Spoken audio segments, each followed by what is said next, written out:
apakah Mahkamah Konstitusi memenuhi syarat untuk mengadili Pilpres 2024 ini? Harus 9. Baik. Nah, sekarang kita lihat dari 9 hakim konstitusi ini clear semua atau memenuhi syarat untuk mengadili atau tidak. Berarti 2 orang bermasalah yang mulia itu.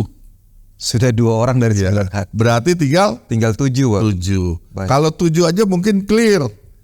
Pasal 28 bisa. Lalu apakah masih ada, Pak, dari 2 orang tadi? Ini kita lihat. Mahkamah Konstitusi nanti hanya bisa menerima, tapi tidak bisa memeriksa begitu. Tidak bisa memeriksa dan mengadili. Ada 3 orang hakim yang dirasa memang tidak memiliki kewenangan untuk mengadili untuk saat ini begitu, Bapak ya? Tidak memenuhi syarat. Tidak memenuhi syarat. Ya, baik. Tidak memenuhi. Ya, konsekuensinya tadi. Kalau itu dipaksakan, ya dia kena pasal 17. Dikatakan jelas sekali di situ kan tidak sah. Jujur saya katakan, KPU tidak bisa mengumumkan siapa pemenangnya secara sah. Akhirnya terpendingnya di situ. Nah, kembali kepada tahapan pemilu yang sudah dibuat oleh KPU, ya tidak bisa terpenuhi. KPU juga akan nunggu. Dalam keadaan kegentingan yang memaksa, bukan memaksa kegentingan, ya, kegentingan yang memaksa, Presiden atau pemerintah mengeluarkan peraturan pemerintah pengganti undang-undang untuk menyelesaikan kebuntuan ini. Apa Pak perpunya? Banyak. Antara lain, sambil menunggu, ya dengan konsiderannya begitu kalimatnya, hakim-hakim memenuhi syarat di Mahkamah Konstitusi, maka Presiden diperpanjang 2 tahun.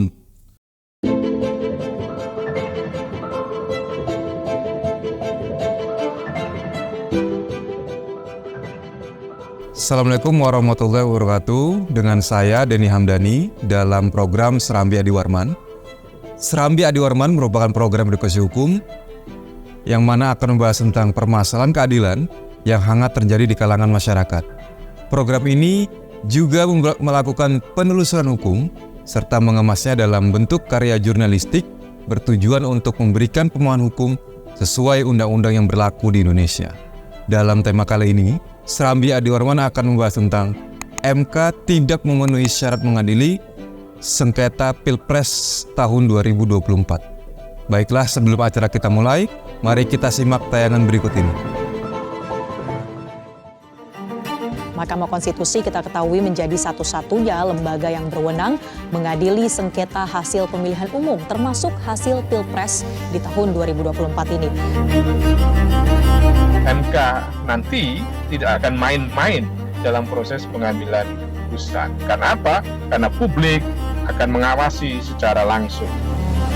Nah, disitulah bagaimana hakim Mahkamah Konstitusi hadir sebagai pengadil, yang kemudian pengadil tadi itu tidak bersifat subjektif, tetapi berdasarkan sifat yang objektif, ya, berdasarkan sebuah fakta yang didukung dengan alat bukti. Dari tim hukum Timnas Amin sangat meyakini insya Allah dalam putusan MK ke depan periode ini hasil akan jauh berbeda. Karena apa? Karena dalam paparan yang tadi disampaikan itu tidak ada kejadian-kejadian seperti putusan MK-MK ataupun adanya putusan DKPP. Nah, itu adalah dua hal yang berbeda ya dari seluruh sengketa Pilpres sebelumnya. Nah, apakah mahkamah misalnya hanya akan bermain pada ranah perbaikan-perbaikan untuk kepentingan penyelenggaraan pemilu ke depan, ataukah mahkamah akan melompat melampaui itu karena ada dalil yang sangat kuat yang disampaikan oleh pemohon, karena buktinya misalnya kuat, lalu saksi-saksinya juga solid, ahlinya mendukung untuk itu, ya memang kita harus ikuti prosesnya. Ya, tentu pasca putusan 90 ya, kredibilitas Mahkamah Konstitusi dipertanyakan. Ada beberapa hakim yang baru yang juga punya korelasi dengan partai politik, tentu juga akan menjadi keributan baru dalam melihat independensi hakim. Tetapi segala keraguan itu mestinya dijawab oleh Hakim Konstitusi melalui putusan Mahkamah Konstitusi.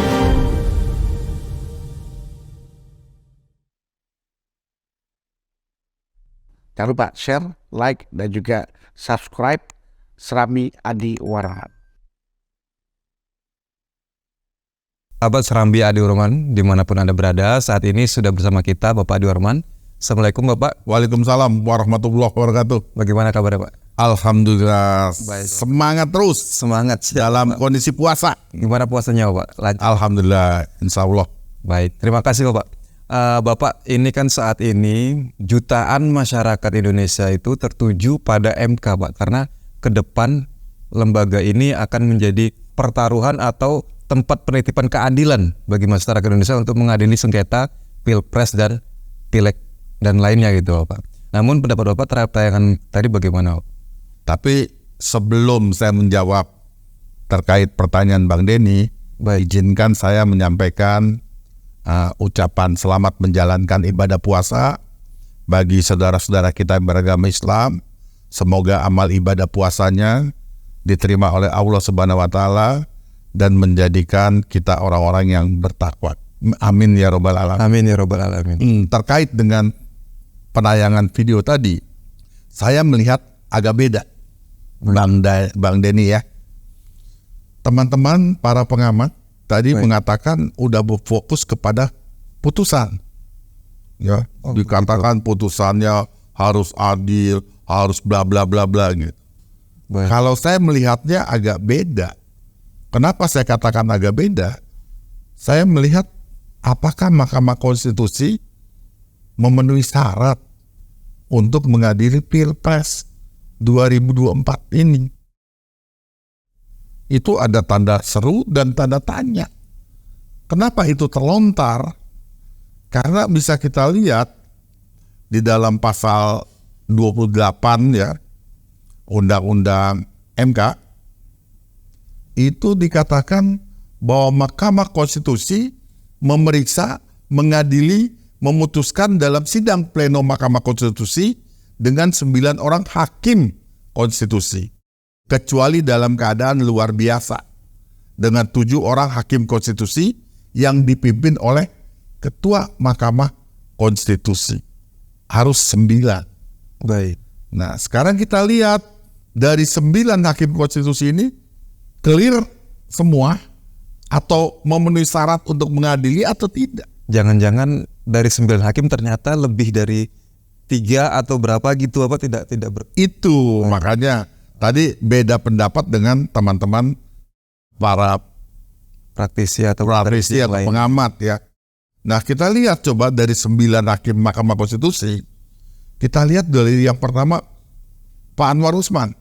Ini diberhentikan dari jabatan sebagai Ketua Mahkamah Konstitusi karena terbukti melakukan pelanggaran berat terhadap kode etik berdasarkan putusan MK nomor 2 MK/L/11/2023. Di sana jelas tertulis tidak boleh mengadili urusan Pilpres. Berarti sudah berkurang 1. Iya, berarti 38. Nah, kita lihat siapa lagi? Kita lihat kawan kita Guntur Hamzah. Ini penggantian hakim Mahkamah Konstitusinya dianggap inkonstitusional. Maksudnya seperti apa itu? Ya, tidak sah. Tidak sah begitu ya. Karena tidak berdasarkan pasal 23 Undang-Undang Mahkamah Konstitusi. Jadi ini ada putusannya. Putusan MK nomor 103 tahun 2022. Berarti 2 orang bermasalah yang mulia itu. Sudah 2 orang dari 9 hakim. Berarti tinggal 7. 7. Kalau 7 aja mungkin clear. Pasal 28 bisa. Lalu apakah masih ada Pak dari 2 orang tadi? Ini kita lihat Asrul Sani. Ya. Partainya dia kan memang dari partai kan, dari DPR usulannya. Oh iya, beliau karena hakim Mahkamah Konstitusi itu ada 3 sumbernya. Pemerintah, Mahkamah Agung dan DPR. Nah, ini dari DPR. Beliau adalah sekjen, sekarang udah mantan dari P3. Partainya itu mengajukan calon presiden, wakil presiden. Nah, ini punya kepentingan atau benturan kepentingan yang dimungkinkan akan mengajukan permohonan. Nah, ini nanti akan jadi persoalan.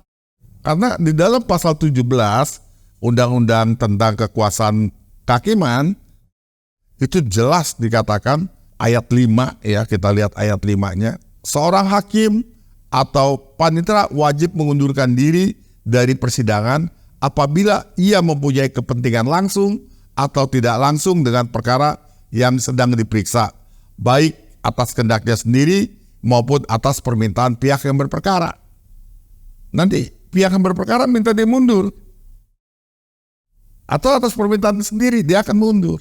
Konsekuensi hukumnya apa? Dalam hal terjadi pelanggaran terhadap ketentuan sebagaimana dimaksud pada ayat 5, putusan dinyatakan tidak sah.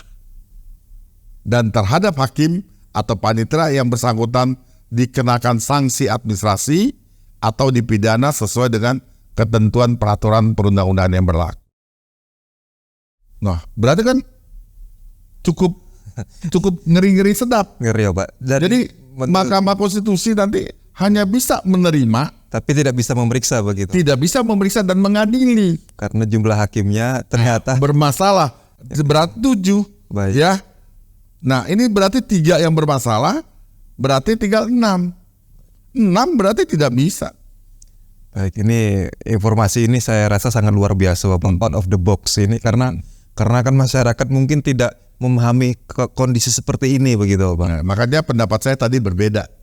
Baik. Bang Denny terkait dengan penayangan video dari pendapat-pendapat para ahli tadi. Baik. Gitu Bang Denny. Baik. Ya. Berarti yang diatur kewenangan MK itu ya tidak serta-merta itu bisa dilakukan begitu. Itu ada syaratnya seperti yang Bapak sampaikan tadi begitu. Lihat jumlah hakimnya dulu, bagaimana kondisi hakimnya. Kalau memang kurang dari 7 ya berarti tidak bisa dilaksanakan pemeriksaan begitu Pak. Lalu bagaimana Pak jika memang tidak bisa dilaksanakan pemeriksaan tapi keadaan memang harus semua diserahkan kepada MK Pak? Inilah problematika hukum kita. Yang saat ini harus ada terobosan hukum dari pemangku kekuasaan. Artinya apa? Apabila jalan hukum itu buntu, maka harus keluar peraturan pemerintah pengganti undang-undang untuk membuka jalannya. Bagaimana yang mau dilakukan itu tergantung daripada presidennya, daripada pemerintah untuk menembus kebuntuan ini. Karena kalau tidak, jujur saya katakan, KPU tidak bisa mengumumkan siapa pemenangnya secara sah. Berarti izin Bapak. Menetapkan nggak bisa. Nah kemarin sudah ditetapkan. Baik. Nah, ada yang melakukan mungkin 1-2 hari ini, kan 3 hari itu batasnya. 1-2 hari ini ada yang mengajukan. Kalau tidak ada yang mengajukan dalam waktu 3 hari ini, aman. Berarti lancar. Tapi apabila ada yang mengajukan dari koalisi tim sesnya para capres, kalau dia mengajukan, maka problematika hukum di sini. Jadi Mahkamah Konstitusi nanti hanya bisa menerima, tapi tidak memenuhi syarat, maksud saya, tidak memenuhi syarat untuk mengadili, memeriksa dan mengadili, bahkan memutus perkara tersebut. Akhirnya terpending di situ. Nah, kembali kepada tahapan pemilu yang sudah dibuat oleh KPU, ya tidak bisa terpenuhi. KPU juga akan nunggu. Pada saat nunggu begitu, harus ada Perpu untuk menyelesaikan ini semua. Berarti kuncinya memang harus ada Perpu gitu. Berarti sepanjang atau selama Perpu belum dikeluarkan, itu bagaimana Pak kondisi? Apakah presidennya, tetapi masa presiden periode sudah habis seperti itu Pak? Apakah terus akan berlanjut seperti itu Pak presidennya atau bagaimana? Sebelum presiden habis masa jabatannya tanggal 20 Oktober nanti, harus bersikap dengan mengeluarkan Perpu. Perpu ini jadi keadaan yang sangat menggenting yang harus dikeluarkan. Memang kewenangan ada di MK terkait dengan penyelesaian perselisihan hasil pemilu. Sebagaimana kita ketahui, kewenangan MK itu kan banyak Bang Denny ya. Mohon disebutkan. Ada 4, bahkan ada 5 menurut Undang-Undang Dasar 45. Di situ dijelaskan bahwa Mahkamah Konstitusi berwenang mengadili pada tingkat pertama dan terakhir yang putusannya bersifat final, ya, untuk menguji undang-undang terhadap undang-undang dasar. Ini uji material ya, batu ujinya adalah undang-undang dasar. apabila dilihat sebuah undang-undang dianggap bertentangan dengan Undang-Undang Dasar 45. Terus dia memutuskan sengketa kewenangan dari lembaga negara yang kewenangannya diberikan oleh Undang-Undang Dasar 45. Berikutnya memutuskan pembubaran partai politik.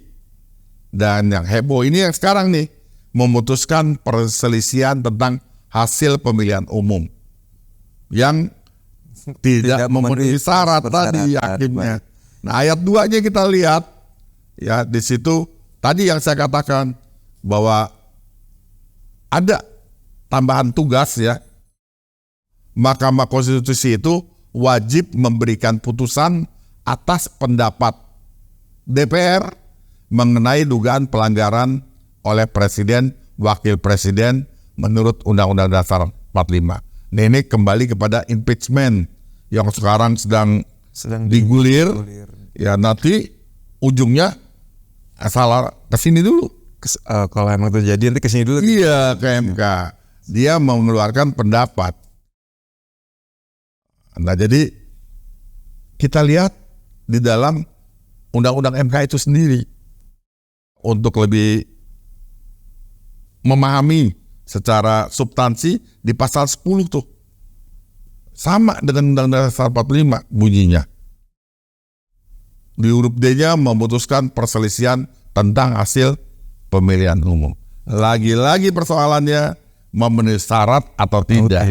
Tapi berdasarkan paparan Bapak tadi, ternyata ya kita ketahui bersama ada 3 orang hakim yang dirasa memang tidak memiliki kewenangan untuk mengadili untuk saat ini, begitu Bapak ya? Tidak memenuhi syarat. Tidak memenuhi syarat. Ya, baik. Tidak memenuhi. Ya, konsekuensinya tadi. Kalau itu dipaksakan, putusannya ya kayak Pak Asrul Sani misalkan tetap. Baik. Dipaksakan, ya dia kena pasal 17. Dikatakan jadi jelas sekali di situ kan tidak sah. Tidak sah. Ya, putusannya tidak sah gitu kan. Ini mungkin banyak yang tidak sadar terhadap hal ini. Ternyata memang kondisi politik saat ini ya tidak memungkinkan untuk MK memeriksa sengketa pemilu tuh untuk tahun 2024 ini. Nah, ini kan berdasarkan paparan Pak Adi tadi kan ternyata hukum positif yang ada di Undang-Undang MK maupun Undang-Undang Dasar 45 ternyata tidak memenuhi kebutuhan-kebutuhan yang harusnya ada dalam undang-undang itu sendiri. Nah, menurut Pak Adi bagaimana ke depannya, Pak? Tadi saya katakan dalam keadaan kegentingan yang memaksa, bukan memaksa kegentingan, ya, kegentingan yang memaksa, presiden atau pemerintah mengeluarkan peraturan pemerintah pengganti undang-undang untuk menyelesaikan kebutuhan ini. Apa Pak? Perpunya banyak.